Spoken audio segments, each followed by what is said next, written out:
Estong nagwapuhon, wala kayo ka-eskwela. Kay wala siya'y trabaho, wala sa makaasawa. Nakahukom, manimpalad na lang siya. Milarga sa Manila siya milarga, gamayng putos lang ang dala. Sa Manila, squatter ang Pinoy anan niya.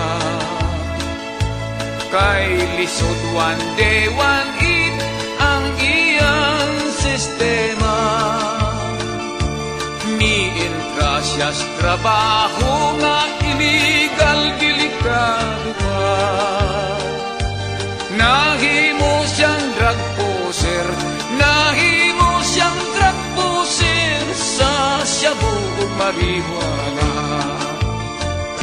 Nadakpan si Estong, natiklop na disgrasya. Dalas Munting Lupa, 20 anyos ang sentensya. Dito sa bilangguan, sa sulod sa iyang selda.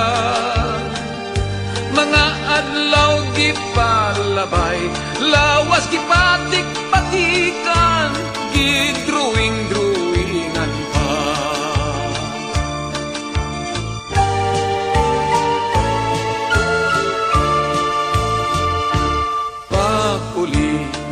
Estong daw matunang hitsura, inighobo sa sinina, lawas daw karatula.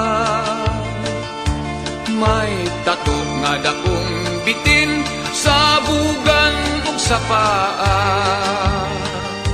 Sa likod may agila, sa dughan adunay krus, may Ginuong nagdupa.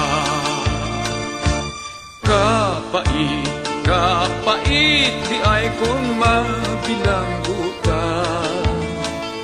Sa trabaho ay mudawat, kay lagi na priso ka.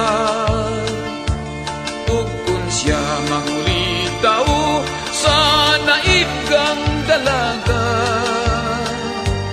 isnabon in town siya kung makita ang tato sa kalawasan niya. Si Estong sa istorya, nagdaroon na lang siya sa bukid nag-inusara.